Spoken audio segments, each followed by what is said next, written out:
Soy Jorge Bayón Artaza. Preparen las agujas, porque ya llega Discolabia.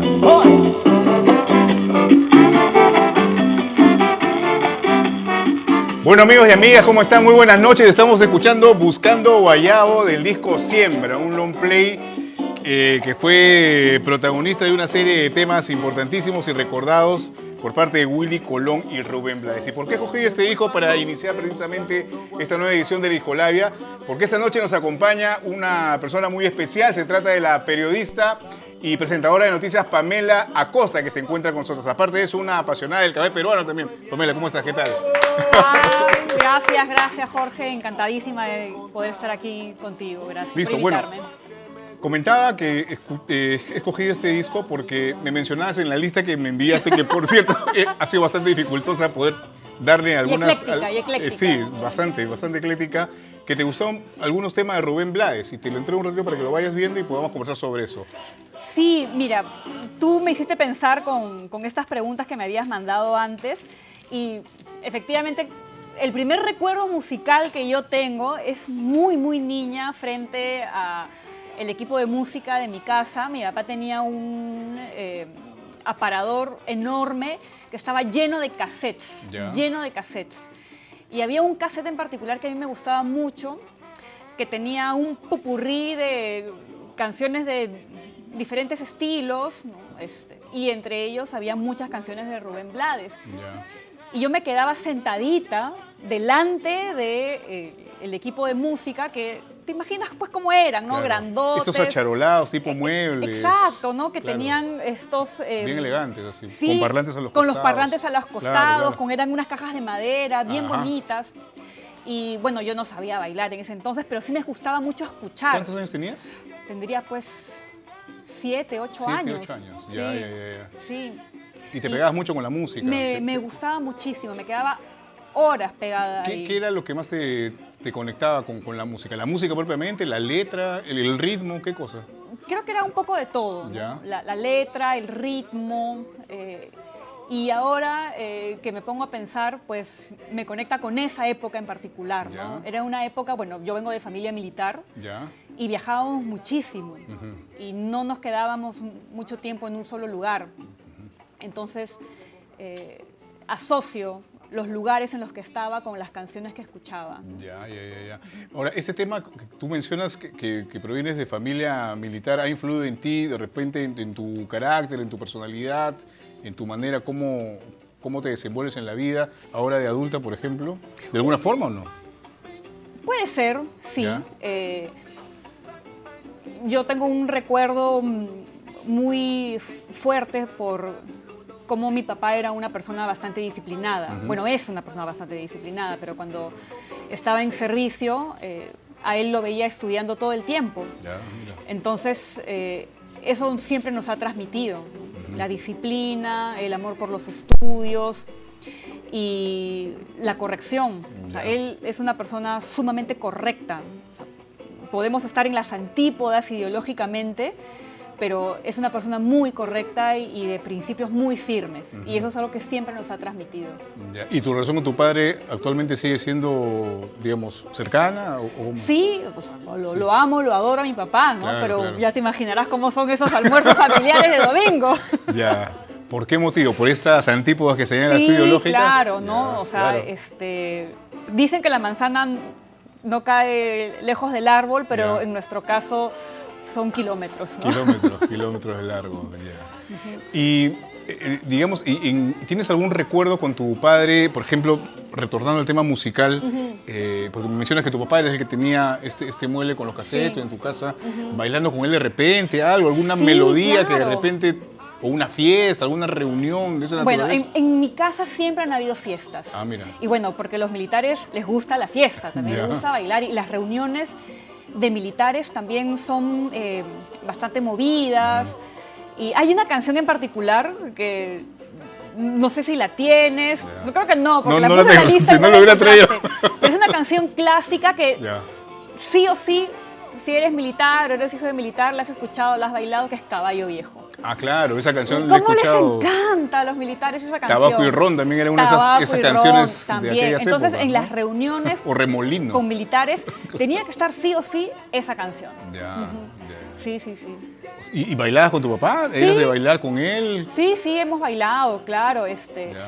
Eso de que te parabas encima de los pies, Ah, ¿no? claro, claro. Hacíamos esa bastante, ¿no? Ya. Yo y mi hermana, ¿no? Mi hermana la mayor. Mira, ahora, tú eres periodista ya hace varios años, presentadora de noticias. ¿Cómo te iniciaste tú en ese tema del periodismo? Porque yo recuerdo, o te recuerdo en alguna oportunidad, reporteando. O sea, yo he trabajado muchos años en RPP de madrugada, era lechucero, pero eventualmente te vi por ahí, más chiquilla obviamente, pero reporteando. ¿Iniciaste así, reporteando? No, yo empecé, bueno, jalando cables, creo, como asistente de producción. Ah, mira, ya, ¿en dónde? A ver, si mal no recuerdo, fue en Latina. Si no, Latina, en mira. Latina yo era practicante Ya, de archivo. ya, archivo, wow. De allí, no sé si mi cronología está correcta, pero después pasé a, en ese entonces se llamaba Red Global, Ya, claro, Canal 13. que era en ese momento el canal N del momento, ¿no? Ya. Porque era el primer canal solo de noticias de señal abierta. Ya. ¿De qué año estábamos hablando? Uf, no, ay, Dios mío. ¿Antes de los 2000? No, ya, tanto, no, claro, después del 2000. 2000, después del 2000, Ya. por favor. No, no, no. Yo soy periodista desde el 2001, por ahí Ya, ok, aproximadamente, ¿no? Y yo empecé leyendo noticias, en Ya. realidad, ¿no? O sea, me sentaron ahí, lee el pronter, ¿no? Ya, Y recién me hicieron reportera después. ya. En ese entonces se hacían microondas, ¿no? Claro, con los Ya no se hacen cables y microondas. todas las antenas. Pero y todavía todo me eso. queda, y no sé si a ti, pero Claro. yo, oye, la microonda, uy, Claro, no, ya claro, no, ya ya no. estamos ya en otra De tecnología. ahí, ya. de ahí vino el Flyaway, Claro, la mochila ahora, la que es una mochila, cuestión tal cual. Ahora, totalmente distinta. ahora con tu celular nomás Claro. transmites. El tema del microondas era, o sea, tenías un trabajo Era toda una extremo, logística, ¿no? porque eran dos Cables, carros con los que tenías claro, que ir. Y la antena y todo lo demás. Uno que tenía la antena, Mm. que tenía que irse por lo menos una hora antes, Claro. porque tenía que ver en dónde había señal, ¿no? Y por dónde iban a entrar los cables. Exactamente, también, y había que pedir permiso, señora, puedo subir a su techo, por favor, señora, me puede prestar su balcón, ¿no? Y el otro carro que era el que recibía la señal, ¿no? Y que la mandaba a la antena del canal. Entonces era como que, ¿no? Y era como un rebote, ¿no? Porque Exacto. tenían que ubicar la antena, que rebotara con las antenas del morro solar para Exacto. que se retransmitiera la señal. y a veces las microondas Claro. se tenían que coordinar un día antes, justamente por eso, porque tenían que hacer locación para ver si efectivamente salían o no salían. Y el tercer carro ya era el carro en donde iba el equipo, pues, el reportero con su camarógrafo y con su asistente, ¿no? Claro. Y las microondas en ese entonces duraban mucho más, porque como costaba tanto armarlo, pues tenías que hacerte el super speech, Claro, ¿no? Y ver tenía que hacer valer el Tenías- trabajo que se había exacto. desarrollado. Y a mí me mandaban a hacer eso, ¿no? O sea, Ya. después de leer, me mandaban a hacer las microondas. Ya, los vivos. Los vivos. claro, Ujú. para hacer Y ahí los- fue donde me formé ya como reportera, Ya. en Red Global. Ujú. ¿Y tienes alguna anécdota así como reportera, no sé si extrema o algo que te haya impactado demasiado, algún viaje de repente? Creo que la etapa más bonita de ser reportera fue la cobertura electoral del Ya. 2006. A mí 2006. me tocó seguir a Ollanta Humala, Ya. el Ollanta Humala de polo rojo, o sea, Claro, ya te claro, en imaginarás esa cómo época fue. Recién empezaba. ¿no? Sí, nos hacía correr. En realidad, yo también alguna vez, en el 2011 seguía Humala y era. Ya, eso fue ya el Humala de polo blanco, Sí, ¿ah? pero igual, o sea, el tipo era esto que aparece, o sea, te citaban a las 4 de la tarde en algún lado y aparecía de la nada y empezaba a correr. O sea, Sí. subía a una camioneta, se bajaba. No, tú lo perseguías. nuestra comisión empezaba en la casa de Ollanta De Humala, Humala, ¿no? ya. Era, no me acuerdo ahorita la dirección, pero era en Surco. Ujú. Y ahí teníamos que estar 6 de la mañana, porque él no tenía una agenda que tú pudieses planificar, ¿no? Claro. Entonces, como yo vivía más o menos cerca, entonces yo me paraba en una esquina y me recogía el equipo en esa esquina y nos íbamos directo a la casa de Humala. Y ahí estábamos. A veces se compadecían de nosotros, nos decían, ya hoy día vamos a hacer esto, esto, otro. A veces no nos decían nada, el tipo salía y teníamos que estar detrás de él. Claro. Y a veces se iba directo al aeropuerto y había que Y estar tenían corriendo, que correr. oye, se está yendo de viaje, no sé, y yo tenía pues en el carro, iba pues con lo básico para poder irme de viaje porque no sabíamos Claro, exactamente a normalmente dónde en nos campaña íbamos. asignaban un reportero o reportera a cada Sí, candidato, ¿no? así es. Y sobre eso ya tenías que tomar tus previsiones. Tal cual. Ujú. Ahora, el trabajo del reportero o la reportera en tu casa, ¿cómo lo evalúas a través de los años? ¿Ha cambiado? Hay, no sé, de repente más cabida para reporteros hombres, destacan más las mujeres. ¿Cuál es tu mirada respecto a eso? ¿Hay más machismo? ¿Hay menos machismo? Me es difícil hacer esa evaluación ahora porque ya no estoy en el campo. Ya, Pero lo que sí siento es que ahora los reporteros tienen mucha más presión por hacer más en menos tiempo. ya. Y eso menoscaba el trabajo del reportero. Yo estoy segura que los reporteros, las reporteras quisieran hacer más en el campo, pero sufrimos de este mal que es hacerlo todo más rápido, ¿no? Y a veces mal, ¿no? Exacto. Entonces buscamos la eficiencia hasta en eso y a veces es insuficiente, ¿no? Para hacer un trabajo que sea medianamente bueno porque el reporteo para mí es importante. Claro. O sea, puede haberse desarrollado muchísimo las herramientas digitales para comunicarse, para transmitir, para generar contenido, pero un periodista tiene que reportear, sí o sí. Claro. De hecho, se ha perdido un poco esa ruta natural que había antes, ¿no? Por ejemplo, antes incluso de salir a reportear, te quedabas redactando, ¿no? Tenías que aprender a redactar, escribir, para luego hablar, para luego salir a reportear y eventualmente podías llegar a Sí, la pantalla, ¿no? era una cadena de aprendizaje. Exactamente. O sea, llegar a reportear era como decir, ay, wow, ya soy reportero, ¿no? Claro. Y llegar a conducir un noticiero ya era como que el escalón máximo, ¿no? O sea, habías recorrido todo un trecho y ese bagaje de haber hecho calle te daba el insumo, ¿no? Para poder recursos, como para conducir poder. un noticiero con cierta solvencia, Claro. ¿no? Y en el tema, por ejemplo, ya de la conducción, que has culminado tu frase con este aspecto, ¿cómo evalúas este desarrollo de la conducción? En tu caso, por ejemplo, ¿no? ¿Cómo lo ves? Bueno, yo creo que en mi caso sí es importante la calle, ¿no? Y eso es lo que yo, incluso en mi día a día, procuro no perder, ¿no? O sea, gracias a mi trabajo, por decirlo de alguna manera, tengo carro, ya, digamos, ¿no? Entonces, yo podría irme en carro a todos lados, pero procuro no hacerlo necesariamente, ¿no? Ya. O sea, si me puedo ir en micro, lo hago. ¿Por qué? Porque mi carro me aísla. Ya. Me aísla con mi aire acondicionado y con mi música. Ya es el cubículo, digamos, Exacto. del Pero aislamiento. cuando estoy en micro, Ya. estoy en contacto con lo que está pasando a mi alrededor. Veo cómo están las calles, veo qué negocios nuevos hay. ¿Tú crees que es necesario hacer ese ejercicio, digamos, de Sí. pisar tierra, ver Exacto. lo que pasa a tu alrededor? Sí, un periodista no puede desconectarse de la calle. De alguna manera tiene que estar siempre en contacto, caminarla, recorrerla, conocerla, porque si no, ¿de qué va a contar? ¿De qué va a hablar? Y ahora, en tu experiencia como conductora, supongo que, obviamente has entrevistado a un sinfín de personajes de toda índole, ¿no? Políticos, no sé, en fin.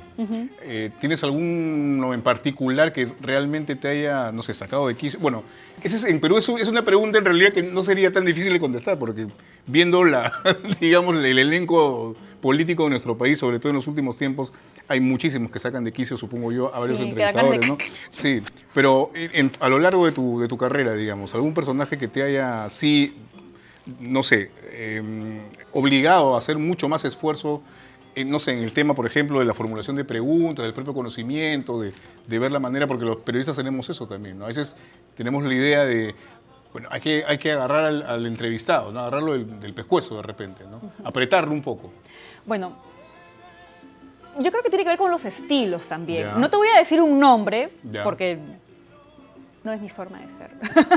Pero tiene que ver también con el estilo. O Ya. sea, a mí no me gusta acorralar a la persona, ¿no? O ser demasiado agresiva al punto de llegar a ser malcriada en una entrevista, ¿no? Yo quiero escuchar a la persona. Y si siento que no me está respondiendo la pregunta, se lo digo, ¿sabe qué, señor? No me está respondiendo la pregunta. O lo interrumpo, le digo, perdón que lo interrumpa, pero necesito que vayamos por este lado, ¿no? ¿Quiénes sí me sacan de quicio? Aquellos que tú te das cuenta de que han pasado por un media training, pero de esos así, que tienen la pregunta y la respuesta recontra aprendida y no salen de eso. Claro, hay que saber quebrarlo, obviamente, ¿no? Pero a veces uno siente que ya es un poco inútil, ¿no? Ya, o sea, ya no lo vas a sacar de su respuesta. Ahora, en la actualidad, en realidad, por la situación que estamos atravesando, sobre todo en el ámbito político, me parece que en la mayoría de los casos los políticos no necesariamente necesitan un media training, porque finalmente se lanzan con cada cosa, afirmación o en fin, cada palabra o cada frase que finalmente simplemente lo dicen, lanzan, o sea, no piensan. ¿Tú cómo lo ves? Bueno, es parte de nuestra fauna política, ¿no? Que nos presenta cada espécimen en realidad. Sí. Justo me acuerdo de un comentario que hizo un congresista durante una entrevista y él decía, bueno, que el Congreso parecía Disneylandia. Disneylandia. No sé, pues por la cantidad de animales que hay ahí. Y efectivamente, ¿no? Hay cada cosa. Sí, pues, así es. En realidad estamos en un momento bien complicado. Ahora, tienes otros aspectos que también son interesantes que de repente podríamos conversar, ¿no? Tú promocionas desde hace bastante tiempo el consumo del café peruano. ¿Cómo nació en ti esa costumbre, supongo yo, primero, para poder consumir café o café peruano, en fin, y luego dar un siguiente paso, que es de promoverlo de alguna manera? Bueno, como periodistas, creo que el café siempre ha estado a nuestro lado, ¿no? O sea, yo también he hecho madrugadas, ¿ah? Y el café era indispensable. Si no, no había manera de terminar el turno o de estirarlo, porque a veces tú tienes hora de entrada, no tienes hora de salida. Y en ese entonces yo me consideraba una gran cafetera porque tomaba mucho café. Ya. Pero gracias a una amiga con la que tuvimos un proyecto que se llamaba Café Lab, es que fui conociendo un poco más de ese mundo del café, ¿no? Y conocer qué cosa es lo que había detrás de una taza, todo el trabajo que hay detrás. Y ahí fue donde terminé enamorándome más del café, ¿no? Conociendo qué significa un café de especialidad, el cuidado que le ponen los agricultores a sus cafés para que sean los mejores, pero no solamente lo que está relacionado a la producción del café, sino también al tema de la comercialización, de qué aspectos y qué factores son los que terminan afectándolo y por qué es importante que más personas consuman café, ¿no? Porque de eso viven los agricultores, ¿no? Y además porque es un producto alternativo a la hoja de coca, y si los agricultores no siembran café, pues van a terminar cediendo a las presiones que pueden... Según tu experiencia o la información que tienes respecto a este producto, ¿es rentable realmente, digamos, producir café a comparación de hoja de coca? O, bueno, hay distancias obviamente, ¿no? Pero digamos, ¿podría ser realmente una alternativa o no? Sí y no. Ya. Ahora el precio del café es altísimo a nivel internacional, altísimo. Y hay un fenómeno porque los agricultores ahorita no tienen café. Ya lo vendieron todo. El 95% de la producción del café se exporta. ¿Ya? Y se exporta al precio internacional. Es un commodity, se comercializa en la bolsa. Cuando son cafés especiales se pueden vender a un poco más de precio, ¿no? Pero por lo general hay un precio fijado en Nueva York, ¿no? Y ahorita está ese precio muy, muy alto, está por encima de los 3 o los 4 dólares la libra. Eso es histórico. Ha llegado a estar hasta 7, es histórico. Normalmente, ¿cuál era la media de...? 2.50. Ya, o sea, eso subió bastante. Sí. ¿Y por qué está caro? Porque no hay café. Cambio climático, los mayores productores son Brasil y países de África, tipo Etiopía, Kenia, ¿no? Que son los grandes exportadores. Pero el cambio climático afecta, las enfermedades afectan. De hecho, tú recordarás esta noticia que hubo una epidemia en África. Ya.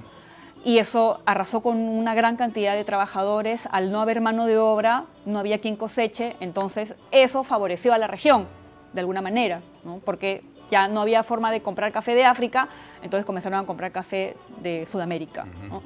Pero hay quien nos gana la mano, los grandes productores, ¿no? Colombia y Brasil. Entonces, Brasil ahorita está afectado también por cambio climático. Y está la gente buscando café de donde no hay. Y cuando un producto es escaso, el precio sube. Sube, claro. Sube para el extranjero que puede pagar, es un mercado que puede pagar, pero sube también para mercado interno. Entonces, ahí es un problema y de hecho es algo de lo que se está hablando en el sector muchísimo. Porque, a ver, un café americano, ¿cuánto cuesta en una cafetería No sé, por normal? 7 soles, no sé. 8 hasta 9 soles Ya. puede llegar, ¿ya? En mayo, lo más probable es que algunas cafeterías suban el café americano a 10 soles. Wow. Así de caro. Entonces, si tú tienes un consumidor que no tiene costumbre de tomar café de especialidad y que no está vinculado a nivel emocional, y eso es lo que yo intento hacer, que la gente se vincule a nivel emocional con el café y con todo lo que hay detrás, no va a estar conectado con la bebida y va a preferir tomarse una gaseosa café oscura, que es mucho más barata, Claro. ¿no? Porque una botella te cuesta 3 soles, a comprarte un café que te cuesta 8, 9, 10 soles. ¿no? Entonces, aprendiendo todo esto A lo través largo ¿de cuántos años más o menos? Porque es un proceso Como de 8 aprendizaje. años. 8 años averiguando Metida y en el mundo del promocionando café, el mundo así del es. café. Ahora, tienes una iniciativa, tengo entendido, ¿no? Has impulsado una iniciativa desde el año pasado. Sí, desde el año pasado venimos impulsando el pasaporte del café peruano, que es parte de este trabajo de enseñarle a la gente, de promover el consumo, de tratar de mejorar también la economía del sector, ¿no? Sobre todo de las cafeterías que vienen a ser la cara visible del producto. Y ya estamos cerrando justamente la segunda edición, que es la edición de verano, y estamos preparando la edición de invierno. ¿Y qué tal? ¿Cómo les ha ido? Nos ha ido bien, sí. bueno. Hemos tenido bastante aceptación entre usuarios que están Ya. siempre pendientes, nos estaban siempre preguntando cuándo sale la próxima edición, de las cafeterías también que están muy interesadas porque es una herramienta para ellas también, para visibilizarse, para incrementar también sus visitas, y eso es algo positivo también. O sea, la bueno. idea es que todos crezcan. Qué bueno. ¿Sabes qué? Vamos a cambiar este disco y vamos Ok. a poner este de acá, de los que a duras penas he tratado de conseguir. ¿Ok? Que es de, bueno, Salsita. son salsa, ¿no? Salsita. Igual. ¿Te gusta la salsa? O sea, de hecho que sí por los recuerdos o no tanto en realidad. Básicamente queda en el ámbito del recuerdo los... Queda en el ámbito del recuerdo. Ah, mira, ya, en ya. realidad sí. Ya. Cuando yo era adolescente, cuando yo estaba en el colegio, sí escuchaba bastante salsa. Ya. Tipo Los Adolescentes. Los Adolescentes. ¿Tienes más de ellos? Salserín. Salserín, claro. Servando y Jerry Florentino. Rivera, Servando y Ya. Florentino, tal cual. ¿no? Ya. Ujú. Y pero en todo caso, eso era de niña. Eso era de Y ahora, a lo largo que has ido avanzando en la vida, madurando, en fin. Sí, he ido escuchando pues otros ¿Cuáles son géneros, tus ¿no? preferencias ahora? Bueno, ahora estoy más indie. Más indie, ya. Más indie pop, indie Ya. rock, ¿no? Bueno, también me gusta mucho la cumbia amazónica electrónica tropical. Cumbia amazónica. Electrónica tropical. Tropical, ya. Así es. Tú sabes sí. que había un La personaje. cumbia psicodélica. Ya. justo de eso bueno, te lo iba a mencionar, ¿no? Había no era un amigo mío, pero era un conocido, un personaje que se llamaba Ronieco, y él a finales de los 90 promocionaba la psicodelia tropical. Y tenía más o menos, o sea, me imagino más o menos en la línea que va. Acá en el Perú, ¿estás escuchando algunos grupos actualmente de ese tipo de música? Claro, bueno, o sea, uno de los máximos exponentes son los Mirlos, de todas maneras, ¿no? Bueno, claro, si lo pones así, claro. Y ahora escucho mucho una banda que se llama La Inédita, Ya, claro, que no tiene sé años. si está tocando actualmente, me parece que no. Me parece que no hace bastante tiempo. Pero estoy escuchando bastante de sus canciones y cómo llegué a ellos. Porque hay una banda ítalo-peruana que a mí me gusta mucho que se llama Cacao Mental, que el vocalista es tingalés, que emigró a Italia muy niño, pero nunca se desarraigó. Y hay toda una movida de cumbia en esa parte de Europa, es alucinante. Y tiene esta onda psicodélica. Y me gusta mucho este tipo de música, ¿no? Que te hace bailar. O sea, sí tienes gustos eclécticos, como acaba de decir hace un rato al inicio del programa, ¿no? Sí, Te vas de un lado para otro. Al inicio también y también me gusta el nu metal, por si acaso. El nu metal también. Wow. Sí, Limp Bizkit. Limp Bizkit, claro. Korn.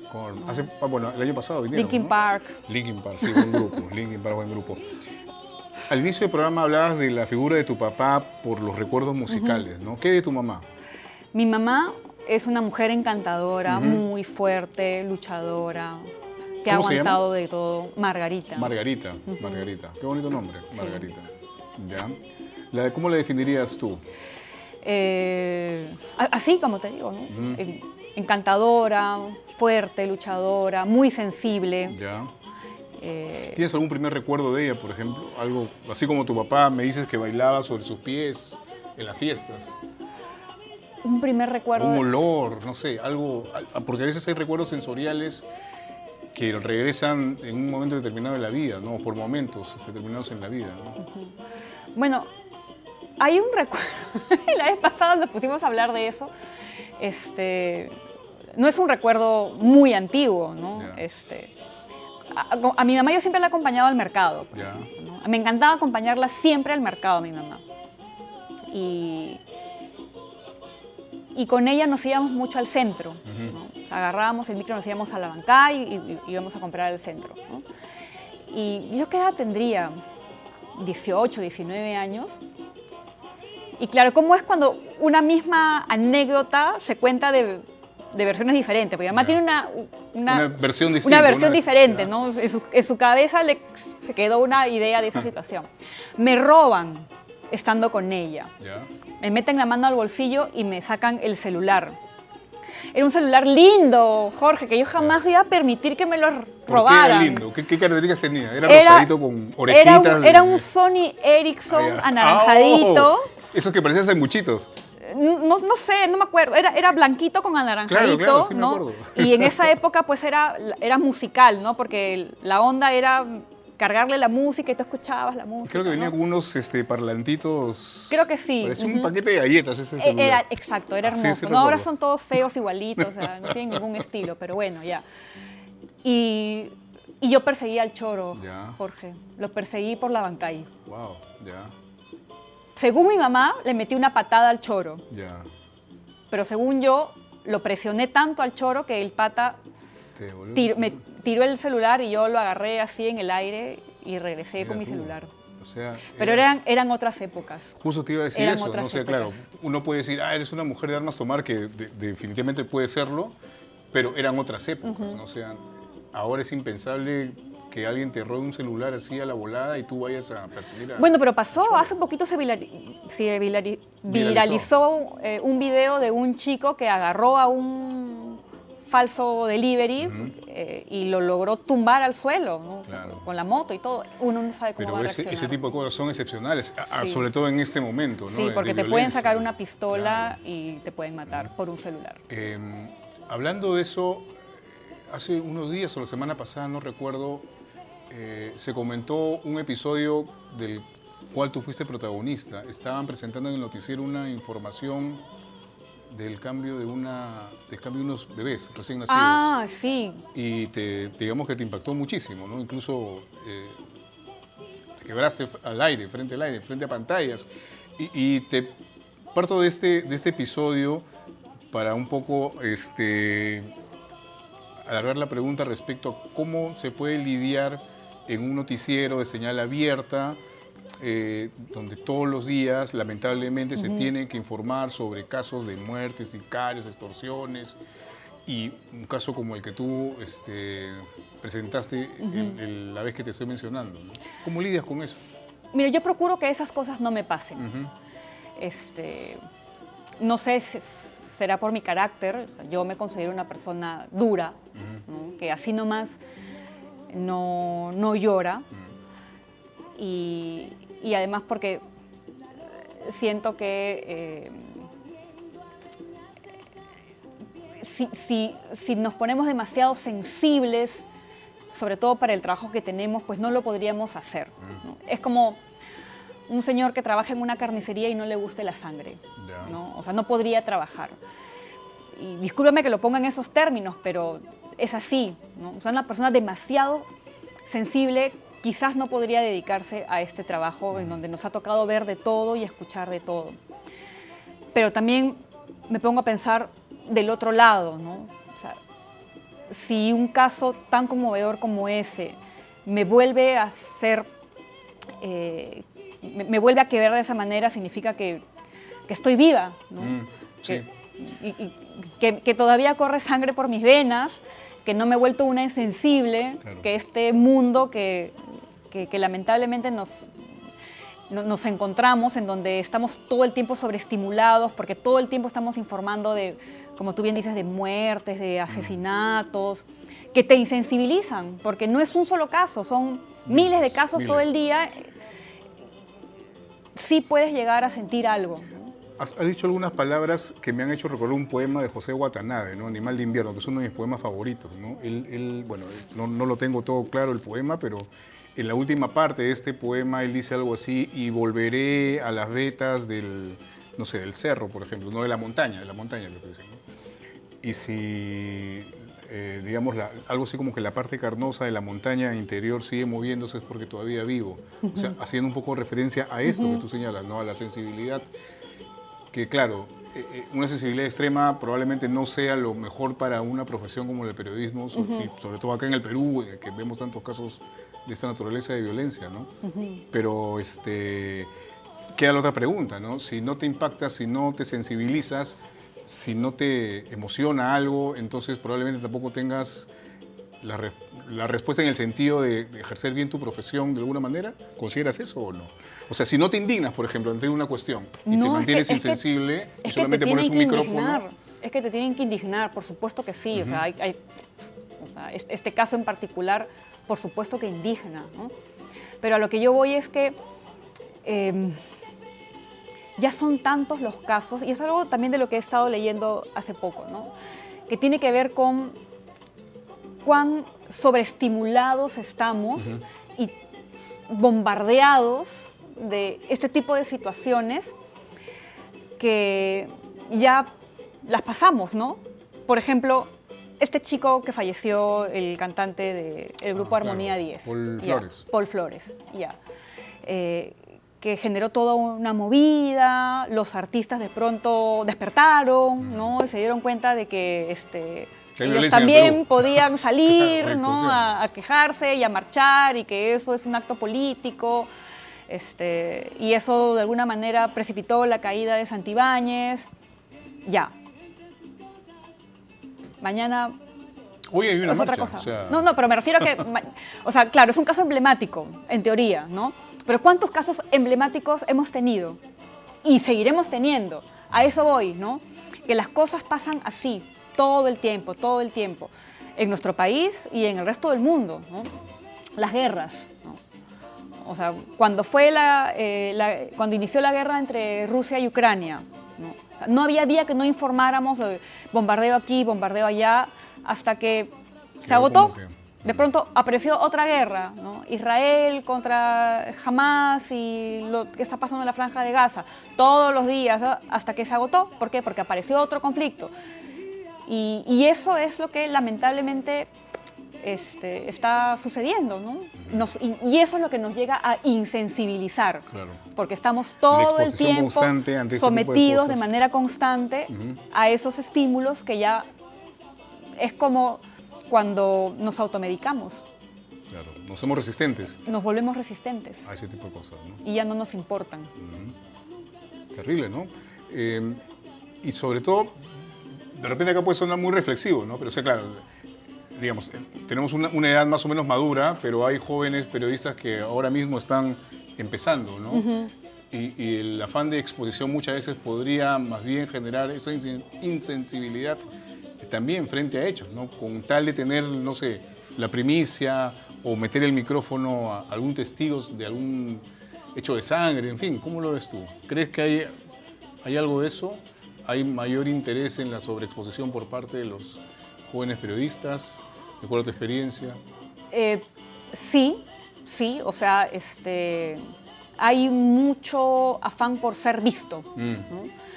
Y yo creo que en realidad el afán debería ser por ser escuchado y por escuchar, que creo que es lo que no estamos haciendo, ¿no? Si estamos en este punto como sociedad tan fragmentada, es porque hemos perdido esa capacidad de escucharnos y de ponernos en los zapatos del otro. Has mencionado el ser visto y bueno, de repente esto ya cambia un poco la línea en la que estamos conversando, ¿no? Pero, por ejemplo, tú eres una figura pública, eres una presentadora de noticias, tienes seguidores en tus redes sociales y en fin, ¿no? Y supongo yo muchas veces has tenido que también lidiar con una serie de comentarios sexistas, machistas y en general, ¿no? Que Sí. obviamente vulneran, supongo yo, tu propia sensibilidad y en fin, ¿no? ¿Cómo lidias también con esto, ¿no? O sea, ¿cómo manejas esto? ¿Respondes a alguna oportunidad, algún tipo de comentario de esta índole? En algunos casos sí los llego a responder. ¿Y por qué? ¿En qué casos en particular respondes? ¿Por qué? A ver, respondo cuando ya de repente es muy ofensivo, ¿no? Pero ya también llegó un punto en el que prefiero no hacerme hígado. También yo misma he tenido que evitar publicar determinadas fotos, ¿no? Pero eso es como que una cuestión, o sea, uno mismo se autocensura. Me digamos, autocensuro, ¿no? Así es, porque ya sé, ay, si pongo esto me van a decir ¿Por esto, qué? ¿no? Claro, o sea, porque es una pregunta retórica, ¿no? Pero, o sea, ¿por qué tendría que ser así? Exacto, ¿no? Claro. Pero bueno, lo que sucede es que prefiero evitar la fatiga de tener que leer ese tipo de comentarios, ¿no? Aunque ahora es menos, ¿ah? Ya. Ahora es menos. Me imagino que es porque ya estoy más grandecita. Ahora, algunos o sea, piensan o pueden tener la percepción de que también esto es producto un poco de la, no sé, sexualización de las presentadoras, en fin, en la televisión abierta, ¿no? La minifalda, los tacos, no sé. ¿Tú Pero es crees que hay que algo de darle la eso, no? vuelta, pues, mi A ver. estimado Jorge. A ver, dime tú. Porque, a ver, aquí voy a recordar algo que Alexandra Ocasio decía, Ya. ¿no? Porque a Alexandra Ocasio le gusta mucho maquillarse. Yo odio maquillarme. Es uno de los grandes males de la televisión, el maquillaje. Un mal necesario. Pero bueno, acá me ven con mi cara lavada. Alexandra Ocasio decía que para ella, sobre todo el labial rojo, pero es así, ese rojo, pero así intenso que ella A los usa, días. es un símbolo de poder. ¿Ah, sí? Es para ella decir, acá estoy, mírame con mis labios rojos que resaltan. Bueno, los tacos, la minifalda, si bien los tacos son dolorosísimos y los evito en mi día a día, pero sí pueden significar, o sea, y los puedes resignificar, mejor dicho, Claro. como símbolos de poder, Ya. ¿no? O decir, bueno, acá estoy, pues, ¿no? Esta soy. ¿Símbolo de poder o exposición? O reafirmar, ya claro, aquí estoy, pero finalmente es exposición. Sí, sí, o sea, es usar una herramienta, un instrumento para marcar una postura, para marcar una posición. Hay algo que no sé en dónde lo leí, pero que a las mujeres nos cuesta más, ¿no? Nos cuesta más que nos vean de otra manera, nos cuesta más que nos escuchen. Y tenemos que apoderarnos del espacio para hacernos sentir, ¿no? Y la ropa, el maquillaje, todo forma parte de esa performance que nos ayuda a sentar posición. ¿Qué te gustaría hacer en periodismo? O sea, ¿qué te falta? No sé. Me gustaría producir Bienvenida, bienvenida, si no hay solución. Me gustaría producir mi propio espacio, Ya, ¿no? ya. Un poco que lo hago también, ¿no? Porque Claro. cuando tú te preparas para una entrevista, o sea, estás produciendo, ¿no? Claro. Pero me gustaría producir un espacio en el que se hable más de cultura y sociedad, de cambio climático, que me parece que es un tema fundamental del que se habla solamente cuando cae un huaico, pero del que deberíamos estar hablando todo el tiempo. Ese tipo de cosas. Ese tipo de cosas te gustaría. Muy bien.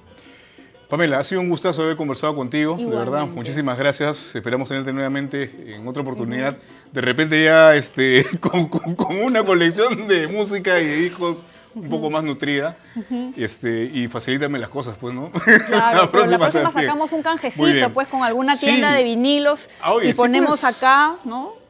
Creo que Y puede ser nuestra asesora. le pasamos la lista de las canciones que necesitamos y ellos ponen los vinilos, ¿no? Y después le decimos, todos estos vinilos usted los puede encontrar en Acá. tal tienda. Perfecto, muy bien. Ya. Tu marca aquí. Contratada. Amiga, hace un ratito te he entregado un corchito ahí, que es una cuestión simbólica Ya. que estamos optando aquí en Y el vino Discolabia. que venía acompañado pues, de esta... ¿Has visto este vaso? Ya, ahí estuvo Ya, el vino. perfecto. A todos nuestros invitados les pedimos que coloquen su corchito con su nombre y con la fecha Acá aquí, está. que es una cuestión simbólica para empezar a tenernos ahí de recuerdo y que se siga llenando. el vaso. Perfecto. Listo. Pamela, muchas gracias por haber No, estado acá. gracias a ti, gracias a Listo. todos. Gracias. Bueno, amigos y amigas, nos despedimos entonces de esta nueva edición de Discolabia. No se olviden que estamos en Políticamente Insurrectos y también en nuestras redes de Si No Hay Solución. Muchas gracias. Buenas noches. 1, 2, 3, va.